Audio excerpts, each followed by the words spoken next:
Gentlemen, we have called you together to inform you that we are going to overthrow the United States government.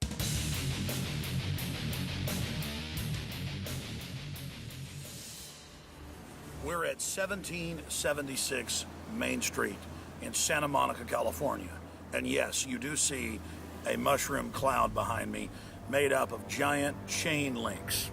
This is the home of the Rand Corporation complex, the most important and powerful globalist think tank in the world. Dr. Strangelove, the Stanley Kubrick film made in the early 1960s, is about this organization.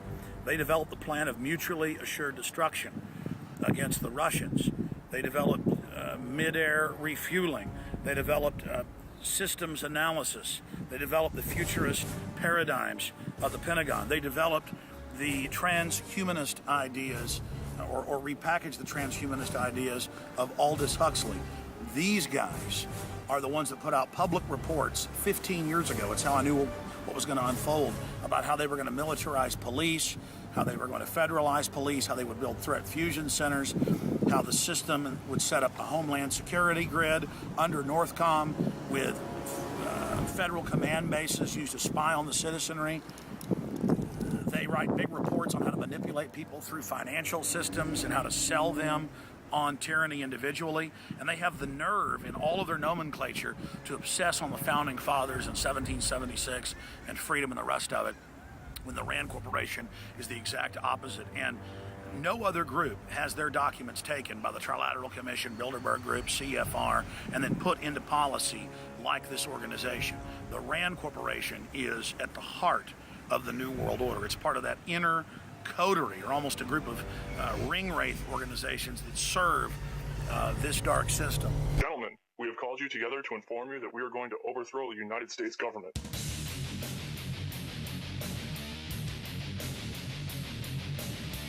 You still think that jet fuel brought down the World Trade Center? Does anybody else see a problem here? If the government has nothing to hide, why are they so afraid to answer a few questions? This story does not add up. Listen to me. Listen to your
Thank you, Madam Deputy Speaker. The title of this report is A Satirist's Dream, Closing the Gap Between Anti-Corruption Law and Reality. I could fill my 60 seconds talking about the 18 years' worth of unaudited accounts, or the bazillions that are squandered on agriculture and foreign aid boondoggles, or the Tillack case where instead of any of the alleged fraudsters being arrested, it was the journalist trying to find out about them who found himself banged up by the police. I could talk about the £6.6 million spent last year by European commissioners simply on entertainment and luxury gifts and hotels. I could talk about the wonderful spectacle of President Van Rompuy and Commissioner Ashton flying to the same meeting in Russia in separate private jets, leaving Brussels within 4 hours of each other.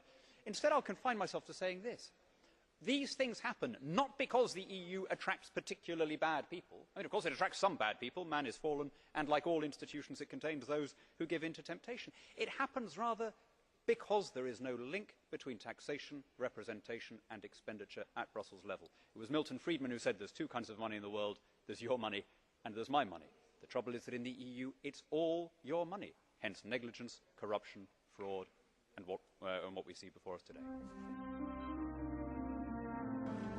Mr. Co-President Nigel Farage, Freedom and Democracy. Well, good morning, Mr. Van Rompuy. You've been in office for 1 year, and in that time, the whole edifice is beginning to crumble. There's chaos. The money's running out. I should thank you. You should perhaps be the pin-up boy of the Eurosceptic movement. But just look around this chamber this morning. Just look at these faces. Look at the fear. Look at the anger. Poor old Barroso here looks like he's seen a ghost. You know, they're beginning to understand that the game is up. And yet, in their desperation to preserve their dream, they want to remove any remaining traces of democracy from the system. And it's pretty clear that none of you have learned anything. You know, when you yourself, Mr. Van Rompuy, say that the euro has brought us stability, I suppose I could applaud you for having a sense of humour, but isn't this really just the bunker mentality? You know, your fanaticism is out in the open. You talked about the fact that it was a lie to believe that the nation state could exist in a 21st century globalised world. Well, that may be true in the case of Belgium, who haven't had a government for 6 months, but for the rest of us, right across every member state in this union, and perhaps this is why we see the fear in the faces, increasingly people are saying, we don't want that flag, we don't want the anthem, we don't want this political class, we want the whole thing consigned to the dustbin of history. And we had the Greek tragedy earlier on this year, and now we have the situation in Ireland. Now, I know that the stupidity and greed of Irish politicians has a lot to do with this. They should never ever have joined the euro. They suffered with low interest rates, a false boom and a massive bust. But look at your response to them. What they're being told, as their government's collapsing, is that it would be inappropriate for them to have a general election. In fact, Commissioner Wren here said they had to agree their budget first before they'd be allowed to have a general election. Just who the hell do you think you people are? You are very, very dangerous people indeed. Your obsession with creating this euro state means that you're happy to destroy democracy. You appear to be happy for millions and millions of people to be unemployed and to be poor. Untold millions must suffer so that your euro dream can continue. Well, it won't work, because it's Portugal next.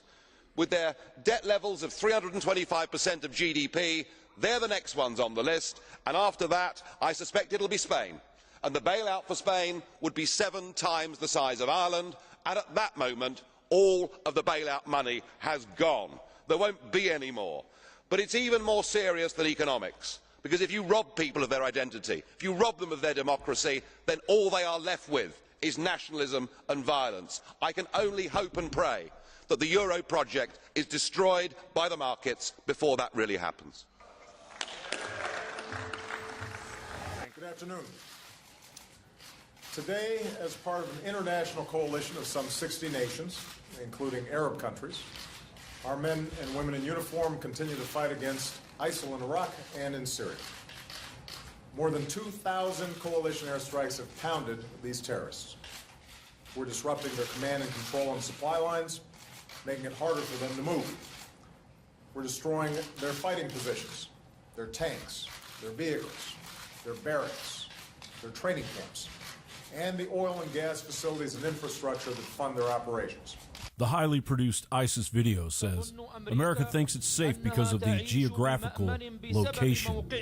Thus, you see it invades the Muslim lands, and it thinks that the army of the jihad won't reach into their lands.